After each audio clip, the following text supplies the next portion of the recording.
एक बार एक व्यक्ति सभी की मदद करता था और उसके बदले सब लोग उसकी तारीफ करते थे। अपनी तारीफ सुनकर उसे खुशी मिलती थी। एक बार वह चौराहे से जा रहा था तो उसने सुना कि कुछ लोग उसकी निंदा कर रहे थे।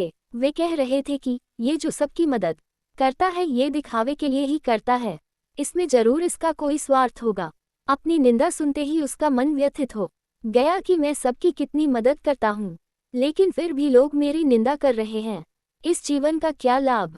इससे अच्छा तो मुझे मर जाना चाहिए। उसकी इस बात से उसके परिवार वाले और मित्र काफी परेशान हो गए। वह उसे समझाते कि तुम लोगों की बातों पर ध्यान न दो, हम सब तुमसे बहुत प्यार करते हैं, तुम जैसे भी हो बहुत अच्छे हो। लेकिन नकारात्मकता उसके मन में बस चुकी थी। उसे बस यही लगता था कि मेरा जीवन व्यर्थ है। उसके मित्र ने उसे अपने गुरु के पास भेजा। उसने गुरुदेव से भी यही सवाल किया कि इतनी मदद करने के बाद भी अगर लोग हमारी निंदा कर रहे हैं तो इस जीवन का क्या अर्थ है? गुरुदेव ने उसके सवालों का कोई जवाब नहीं दिया और कहने लगे कि तुम सबकी मदद करते हो तो मेरी भी मदद कर दो। ये पत्थर ले जाओ और इसका मूल्य बाजार से एक एक दुकान से लगवा कर लाओ, लेकिन याद रखना तुम्हें इस पत्थर का केवल मूल्य लगवाना है, इसे बेचना नहीं। बेमन से वह पत्थर लेकर बाजार चला गया। एक सब्जी वाले को पत्थर दिखाया तो वह कहने लगा कि इसके बदले में मैं तुमको 1 किलो सब्जी दे दूंगा, क्योंकि यह पत्थर हल्की सब्जी तोलने के काम आ जाएगा।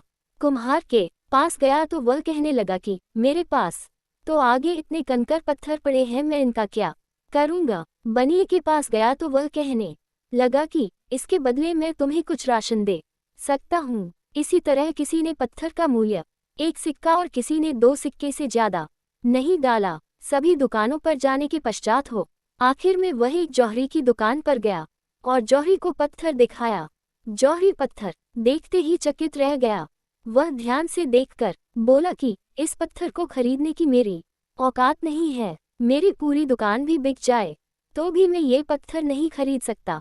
यह सुनकर वह व्यक्ति आश्चर्यचकित था कि यही पत्थर जो सबको बेकार सा लग रहा था, उस जौहरी ने तो उसे बहुमूल्य बता दिया।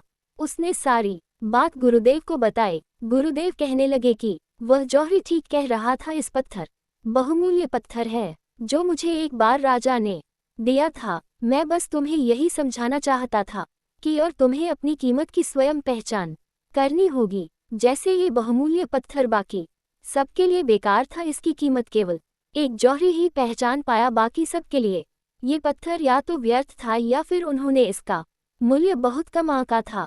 इसलिए तुम